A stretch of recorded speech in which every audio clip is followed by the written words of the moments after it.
كلما اقترب فريق برشلونة من الاستقرار وبدت الأجواء وكأنها مناسبة للخطوة الأولى من الألف ميل، يتغير كل شيء في لحظات، وكأن العواصف دائما قريبة وتأتي الحرائق من أصغر الشرر.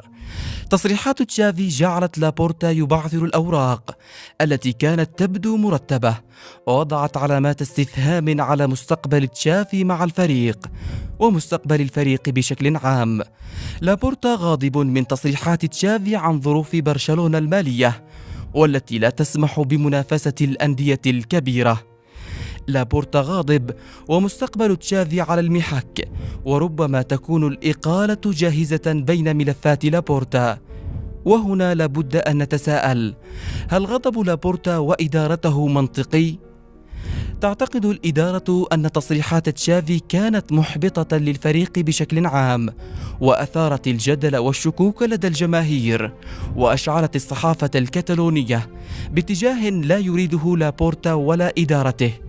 لابورتا غاضب، وهناك من يرى أن ما يحدث مبالغ فيه تماما، وأن تشافي لم يقل شيئا لا يعرفه أحد. فالحال واضح للبعيد قبل القريب، والعدو قبل الصديق. ثورة لابورتا قد تنتهي باستبعاد تشافي، وقد لا تكون التصريحات الأخيرة إلا القشة الأخيرة، والفرصة التي سينفخ فيها لابورتا ليحولها إلى جبل يرمي عليه مبررات ما سيحدث، خاصة بعد الاتفاق الأخير على استمرار تشافي للموسم القادم.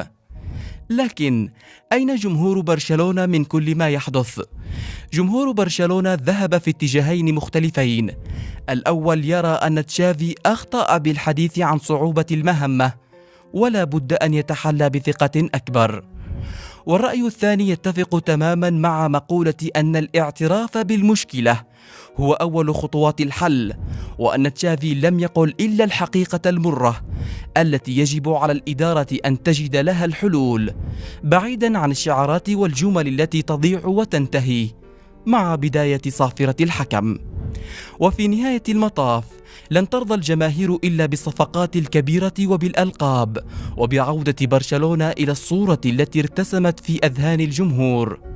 أكثر ما يثير الاستغراب لماذا لم يقال تشافي عندما خسر السوبر والدوري وغادر من دوري الأبطال، وخروج برشلونة بنتائج ثقيلة في بعض المباريات، ثم يغضب لابورتا ويثور لكلمات أطلقها تشافي يصف بها الواقع لا أكثر، الواقع المرير الذي لا يريد أن يكشفه لابورتا، وأن يبقيه خلف ستار وردي وخلف شعارات التي تصنع منه عملاقا ومنقذا، لكنها لن تغير شيئا من أحوال برشلونة الجريح.